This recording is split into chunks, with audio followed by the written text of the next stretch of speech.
अपनी पत्नी को जलाने के लिए आदमी जानबूझकर अपने पास मौजूद नई लड़की को चूम लेता है, लेकिन उसे ये उम्मीद नहीं थी कि जो पत्नी उसे जान से ज्यादा प्यार करती थी वो आज न तो गुस्सा हुई बल्कि उसके बगल में हंसती रही। असल में थोड़ी देर पहले पत्नी ने गलती से अपने पति द्वारा छुपाया गया एक प्रेम पत्र देख लिया था। उस औरत को पता चला कि जो पति हमेशा घमंडी रहता था वो भी कभी उससे प्यार करता था। कॉलेज के समय से ही वही औरत उसे खुद आगे बढ़कर चाहती आई थी। औरत हमेशा यही सोचती रही कि वो एक ऐसी इंसान है जिससे कोई प्यार नहीं करता। उसे ये पता ही नहीं था कि उसका पति उसे चुपचाप दूर से देखता रहा था। 3 साल तक पीछा करने के बाद भी आदमी ने उसे अपनी गर्लफ्रेंड बनाने से मना कर दिया और आदमी के लिए ये सब बस मजा था, किसी के पीछे पड़ने का सुख। शादी के बाद भी आदमी तरह तरह के बहाने बनाकर तलाक की बात करता रहा। ठीक है, तलाक ले लेते हैं। हनी, क्या मैं अच्छी लग रही हूँ? मुझे तुम्हारी बहुत चिंता होती है, चलो तलाक लेते हैं। लिहोनबा। इसी वजह से दोनों नागरिक कार्यालय मैरिज रजिस्ट्रार के नियमित ग्राहक बन गए। अरे वो छोटा कपल फिर आ गया। हर बार वही औरत होती है, इतनी विनम्र होकर लौट आती है। ये दोनों की 99वीं बार तलाक की अर्जी थी। आदमी को पूरा भरोसा था कि पत्नी इस बार भी पहले की तरह गिड़गिड़ाकर अर्जी वापस लेने की गुहार लगाएगी, लेकिन सच्चाई जान चुकी पत्नी ने इस बार उसे छोड़ने का फैसला कर लिया था, क्योंकि उसे समझ आ गया था कि उसकी सच्ची भावनाएं सिर्फ पति के मनोरंजन का साधन थी। इस बार मैं सच में तुम्हें तलाक दे रही हूँ। घर लौटकर औरत ने सामान बांधना शुरू किया, लेकिन उसे एहसास हुआ कि उसकी माँ की दी हुई एकमात्र हार गायब है। वो पति से सवाल करने के लिए बार पहुंची। उधर आदमी के दोस्त उनकी तलाक की बात पर मजाक उड़ा रहे थे। उन्हें पूरा यकीन था कि 3 दिन के अंदर औरत घुटनों के बल गिरकर माफी मांगेगी, क्योंकि सबको लगता था कि वो अपने पति के बिना नहीं रह सकती। मैं 1 दिन की शर्त लगाता हूँ। पिछली बार तो उसी रात आकर गिड़गिड़ाने लगी थी। आदमी को लगा कि पत्नी फिर से माफी मांगने आई है, लेकिन उसे पता चला कि वो उस हार को ढूंढ रही है जो उसने परी जैसी लड़की को दे दिया था। उस लड़की ने कहा कि हार उससे खो गया है। पत्नी ने पति से पूछा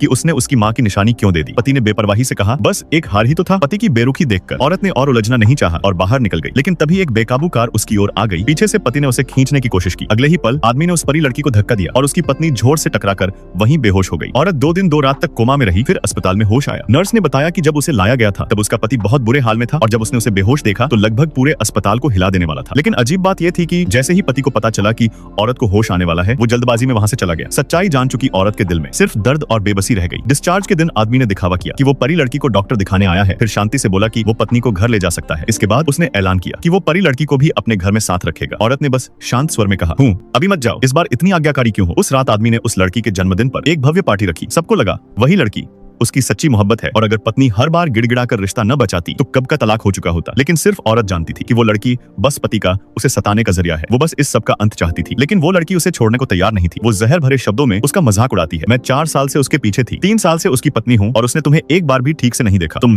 कितनी दयनीय हो। क्या तुम्हें लगता है कि अगर मैं तुम्हें यहाँ से धक्का दे दूं तो वो एक बार भी तुम्हारी तरफ देखेगा? ये कहते हुए उस चालाक लड़की ने सच में औरत को तालाब में धक्का दे दिया। तैरना न जानने वाली औरत बुरी तरह तड़पने लगी। आवाज सुनते ही पति दौड़कर आया, बिना सोचे समझे पानी में कूद गया और उसे बाहर निकाल लिया। फिर घबराहट में उसे बचाने की कोशिश करने लगा, लेकिन जैसे ही पत्नी को होश आया वो फिर से ठंडे चेहरे से उसे दोष देने लगा, उसे ही दोषी ठहराने लगा।